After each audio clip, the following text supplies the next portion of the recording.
Friends welcome back to my channel. ఈరోజు మనం మట్ట గిడిసెల curry, కొంతమంది గిడిసెలు అంటారు, అలానే జల్లలు, కర్రీ ఎలా చేయాలో చూద్దాము.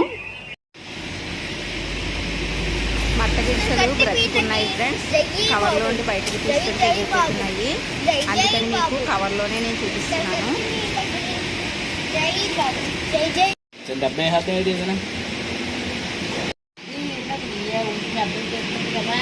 గిడిసెల్ని శుభ్రంగా క్లీన్ చేసుకున్నాము.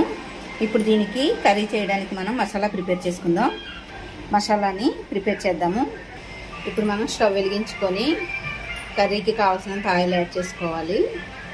ఆయిల్ మరిగిన తర్వాత ఇందులోకి మనం ముందుగా రెడీ చేసి పెట్టుకున్న మసాలాని యాడ్ చేసుకోవాలి.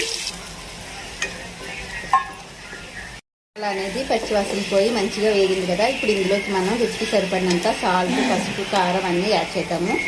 ఇలా అన్నీ యాడ్ చేసుకున్నాక ఒకసారి కలుపుకొని ఇందులోకి మనం ముందుగా కడిగి పెట్టుకున్న చేపలని యాడ్ చేద్దాము. ఇలా చేపలన్నీ యాడ్ చేసుకున్న తర్వాత ఒకసారి మంచిగా కలుపుకొని ఇలా వేగిన తర్వాత మనం ఇందులో సరిపడినంత వాటర్ని యాడ్ చేసుకోవాలి.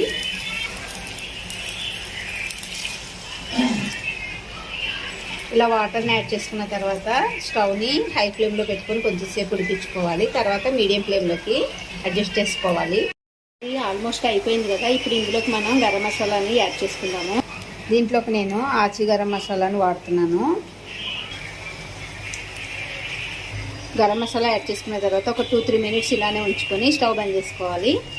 వావ్, చూసారు కదా, ఎంతో టేస్టీగా ఉండే మట్ట గిడిసెల కర్రీ అనేది రెడీ అయింది. మీకు కూడా నచ్చినట్లయితే లైక్ చేయండి, అలానే షేర్ చేయండి ఫ్రెండ్స్. Thank you.